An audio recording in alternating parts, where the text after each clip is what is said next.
우선 영상을 조금만 보고 시작하겠습니다.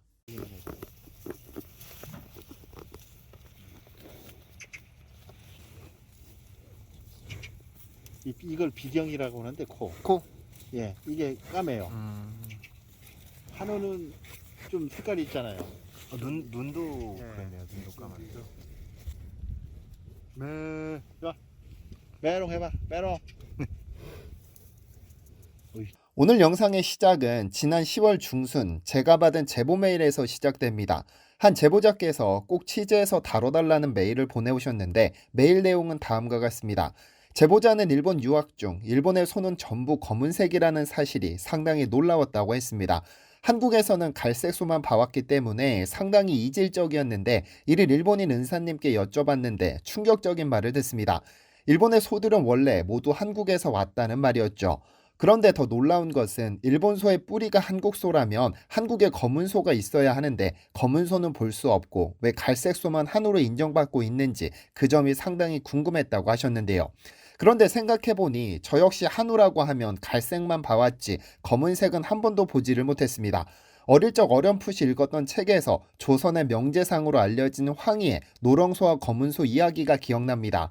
젊은 시절 황희정승이 시골길을 가다 누렁소와 검은소가 일하고 있기에 농부에게 묻습니다.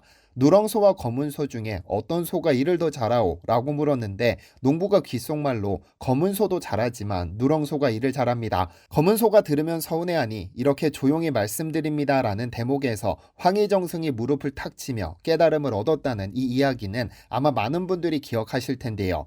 이미 500년 전 조선에도 검은소가 있었다는 것인데 왜 우리는 지금 검은소를 볼 수 없게 됐는지 그리고 그 소들이 전부 어디로 갔는지 한 달의 준비 기간을 거쳐 취재한 내용 지금 공개하겠습니다. 오늘 영상을 준비할 수 있도록 도와주신 제주축산진흥원 우상원 후구연구팀장님과 직접 후구를 맛볼 수 있게 도와주신 제주특별자치도 인증 1호점인 검은새 몰고 오는 유양봉 대표님께 깊은 감사의 말씀을 드립니다.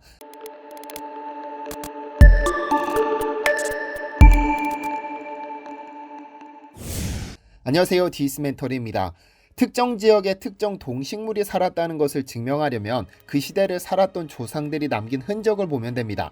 지난번 영상에서 신라시대에 만든 안압지에서 진기한 새와 짐승을 키웠지만 그 기록이 남아있지 않아 어떤 동물이 키워졌는지 확인할 수 없다고 말씀드렸었습니다.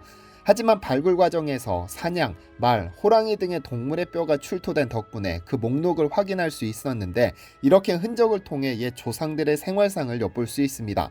그런 의미에서 한반도에 검은 소가 살았다는 최초의 기록은 고구려 시대 벽화를 통해 확인할 수 있는데요. 1949년 북한 황해남도 안압군에서는 벽화 고분이 발견되었는데 고구건왕 시절인 357년에 그려진 것으로 확인됐습니다. 그런데 벽화 중 외양간 그림에서 흑소가 발견됐는데 얼룩이와 누렁이 두 마리 옆에 검은 색깔 털빛을 가진 흑소가 그려져 있었죠. 이는 흑소에 대한 최초의 기록으로 이미 1700년 전부터 한반도에는 흑소가 존재했다는 사실을 알 수 있습니다. 이후로도 수없이 많은 기록이 존재하기는 하지만 조선시대에 그와 관련된 기록이 특히 많이 등장합니다. 왜냐하면 흑소는 워낙에 고기 맛이 뛰어나 삼명일, 즉 임금님 생신날, 동지, 정월 초하루에 임금께 진상됐기 때문입니다. 그렇다면 흑소는 어디에서 키웠을까요? 1918년 김석익이라는 인물이 저술한 탐나기년이라는 책에는 1750년에 가파도에 흑우장을 설치하고 50마리를 방목해 진상에 대비하였다라고 기록하고 있는데 이로써 알 수 있는 것은 흑우는 제주도를 중심으로 국가적으로 엄격하게 관리하고 있었음을 확인할 수 있습니다. 제주도에서 흑우를 사육했다는 기록은 여러 문헌에서 확인되는데 1702년 제주 목사로 부임한 이형상 목사가 제주도 전역을 순회하며 그린 탐나술력도에 흑우 703마리를 사육했다는 기록이 남아있기도 합니다. 관련 기록은 1627년 승정원 일기에서도 확인할 수 있는데 재앙이 쓸 흑우를 제주에서 내어다 충청도에서 나누어 사육하고 있는데 기일 전에 기르다가 살이 찌기를 기다린 후에 올려보내면 본서에서는 또 수개월 동안 특별히 사육한 후에 진배하는 것이 관례입니다라고 쓰고 있습니다. 이로써 흑우는 제주도에서 궁으로 올려보내는 진상품이었다는 사실을 확인할 수 있죠. 그런데 제주도 진상품인 흑우는 분명 한우입니다만 우리는 제주도에서도 내륙에서도 흑우를 본 적이 없습니다. 분명 한반도에서 자라는 한우인 것이 확실한데 어느 순간 이 후구는 한반도 전역에서 멸종한 것처럼 보이는데요. 왜 제주 후구는 멸종에 가까운 위기를 맞이한 것일까요? 우상원 제주 후구 연구팀장님 말씀을 들어보겠습니다. 일제 강점기 시대 있잖아요. 1938년도에 가서는 이제 일제가 이제 그 한우 품종 이제 표준법을 제정하게 됩니다. 그래서 이제 일본소 같은 경우는 흑색, 그다음에 이제 그 한국소 같은 경우는 이제 젓갈색으로 이제 이제 모색 통일 심사 규정이 이제 제정이 돼요. 그래서 그때 이제 이제 후구가 가지고 있던 이제 고유 이제 지위가 이제 상실하면서 이제 개체수가 이제 급격하게 이제 감소하게 됩니다. 팀장님의 말씀을 종합하면 일제 강점기 시절인 1938년 일본은 한우에 대한 새로운 표준법을 제정하면서 일본 흑일매, 한국 적일매, 즉 일본의 소는 흑색을 표준으로 하고 한국의 소는 젓갈색을 표준으로 한다는 모색 통일 심사 규정을 발표했습니다. 그러니까 젓갈색을 가진 소만을 조선으로 인정하고 흑색을 가진 소는 일본으로 인정한다는 것입니다. 여기에는 심각한 문제가 있습니다. 왜냐하면 조선우는 조선에서, 일본우는 일본에서 성장하는 것이 맞다는 주장이 가능해지기 때문입니다.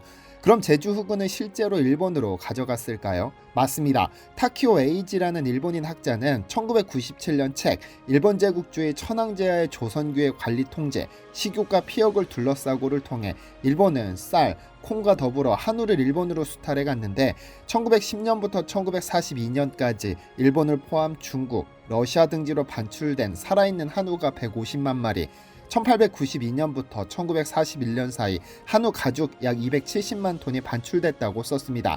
이들은 일본군의 의복, 군화, 배낭, 혁대 등 군수물자 생산에 사용됐고 일부는 군수물자 제조 공장의 컨베이어 벨트로도 사용됐죠. 1924년 기록만 보자면 제주 후구 암소 125두, 수소 50두가 일본으로 반출된 기록이 있는데요. 그러니까 34년간 반출된 제주 후구의 수는 집계되지 않지만 상당수가 반출된 것은 사실입니다. 그런데 1928년 일본에서는 의미심장한 사건이 발생합니다. 자국의 미시마 소가 천연 기념물로 지정된 것인데 이 미시마 소가 바로 일본 후구인 와규의 원조입니다.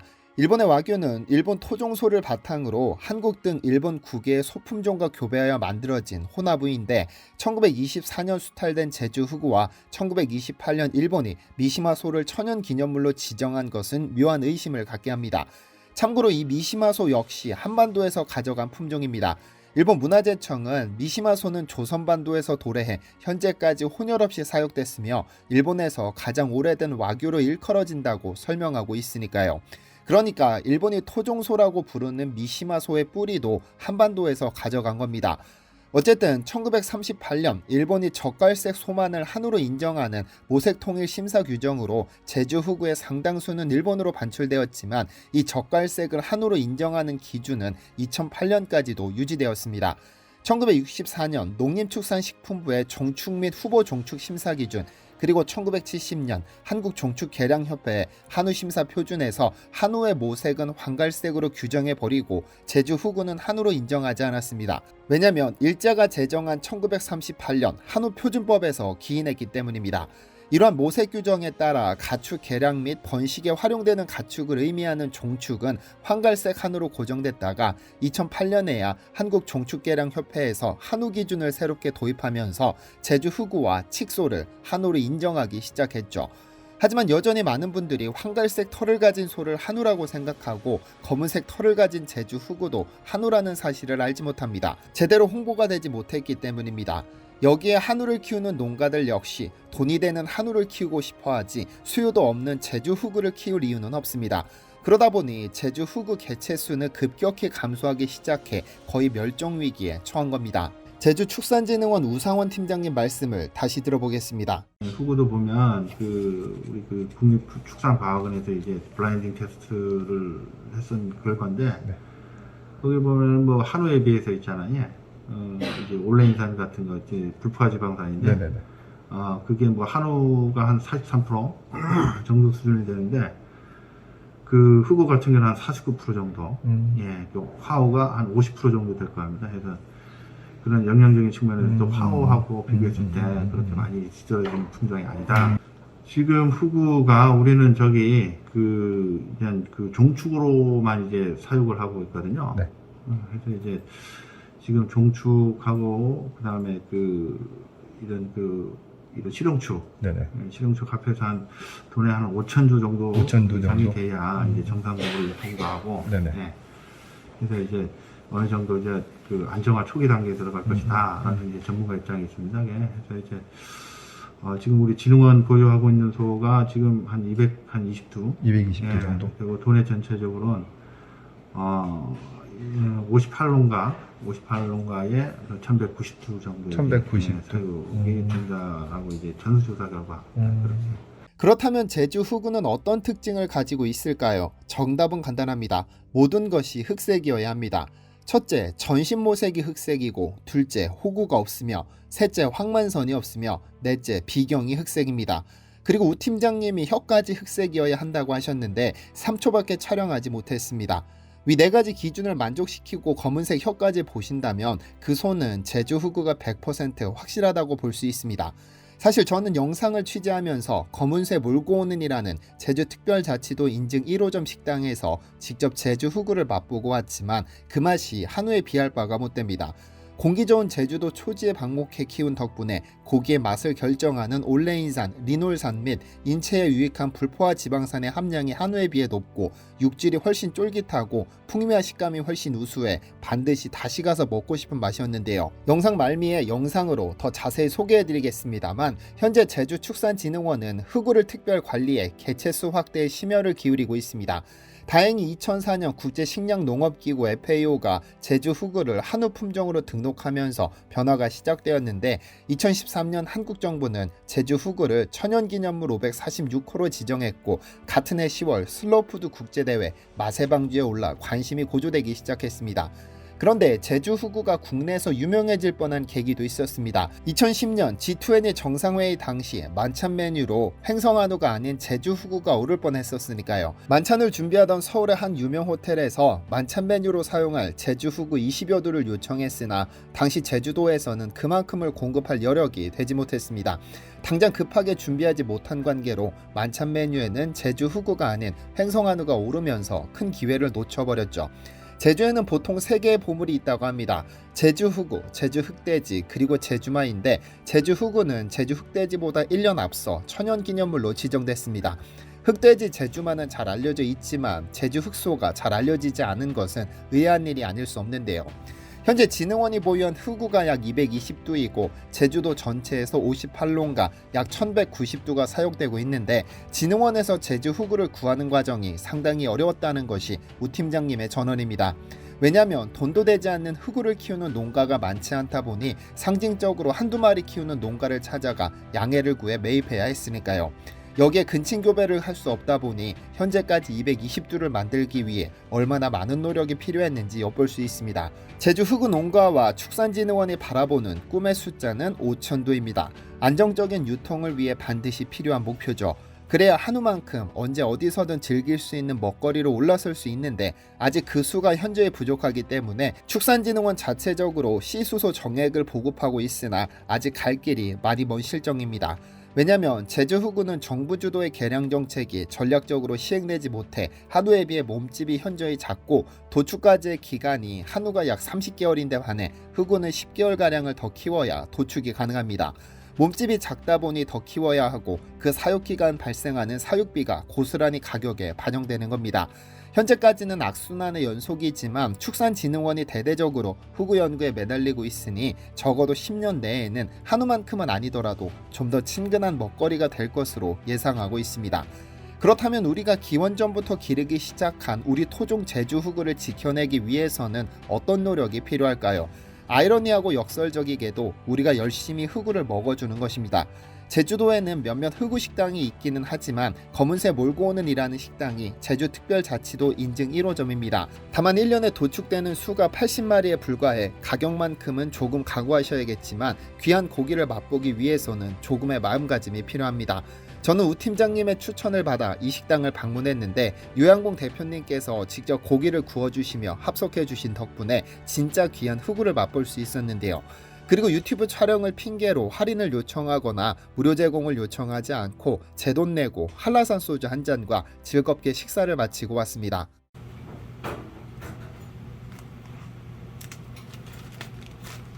송관 셰프님께서 숙성된 한우 손질 작업을 준비 중입니다.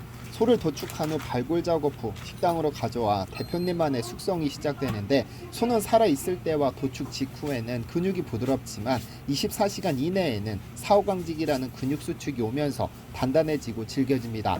그러다 시간이 지날수록 근육이 다시 이완되며 연해지는데, 이 과정에서 가장 최적의 맛을 내기 위해 숙성을 거치게 됩니다.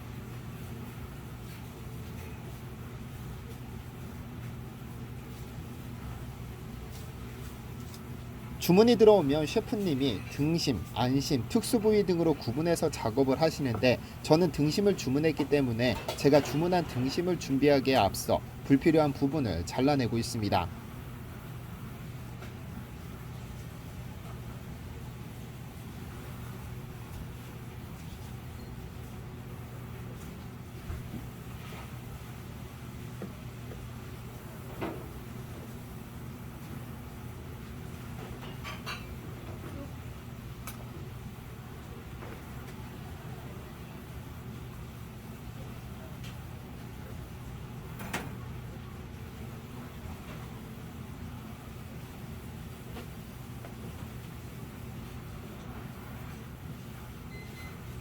보시면 제주 후구의 마블링이 한우에 비해 적다는 것을 확인하실 수 있는데, 여기에는 이유가 있습니다. 우리는 소고기를 먹을 때 가장 먼저 확인하는 것이 마블링입니다. 빨간 살코기 사이사이 하얀 빛의 마블링을 보며 고급이다 아니다를 판단하지만, 사실 마블링은 지방입니다.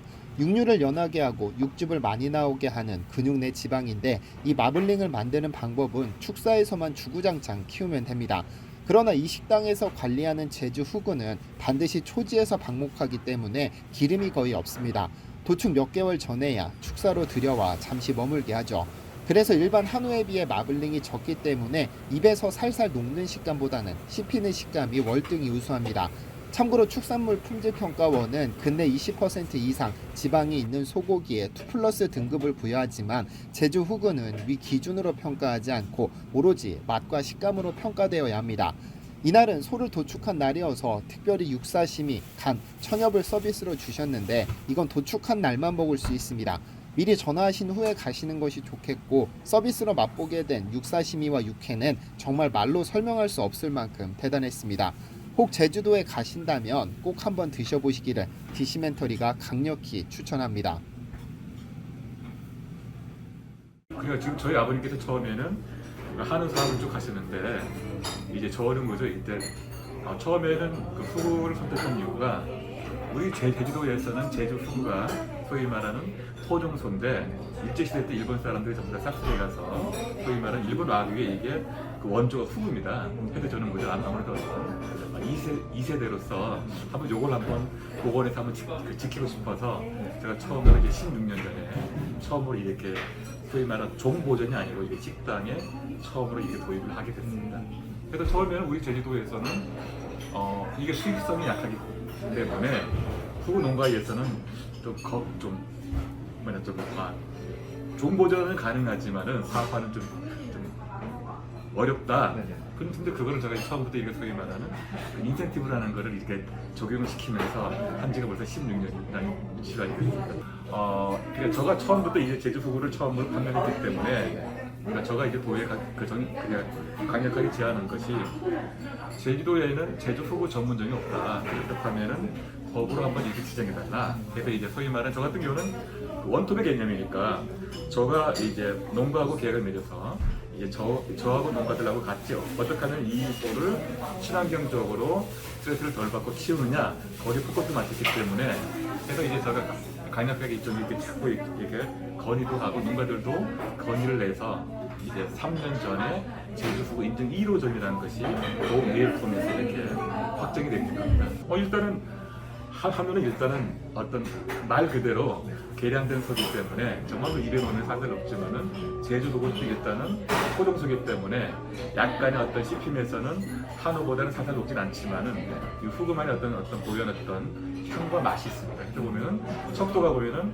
한우 같은 경우는 마블링 개념으로 평가를 하고, 저희 제주 후구는 보면은 그러니까 소위 말하는 현재까지는 기준은 마블링을 통해서 등급을 매기지만, 저 같은 경우는 그런 거를 무시하고 이 소가 어떻게 키워졌느냐, 거기에 포커스를 맞춰서 우리가 결정하기 때문에 실질적으로 저희 가게는 보면은 마블링 개념보다는 이수가 어떤 식으로 스트레스 결과가 키워졌냐 거기에 포커스를 맞춰서 합니다. 자부심을 갖고서 이게 제주 후구를 복원에 앞장서고 있고 그리고 정말로 제주 후구가 저만이 아닌 수많은 사람들이 같이 동참해서 정말로 제주 후구가 제주도에서만 먹을 수도 있지만은 이그 소위 말하는 서울에서 먹을 수 있는 어떤 그날이 됐으면 좋겠고 정말 현재까지는 제주 후구를 친환경적으로 키우고 있기 때문에 꼭 저희 사람들 와서 제주도 가면은 흑돼지도 있고 말도 있고 그렇지만은 회도 있지만은 제주 후구도 있다라는 걸 한번 피하라고 꼭 한번 저희 한번 맛을 봤으면 좋겠습니다. 디시멘터리에서는 여러분의 제보를 기다립니다.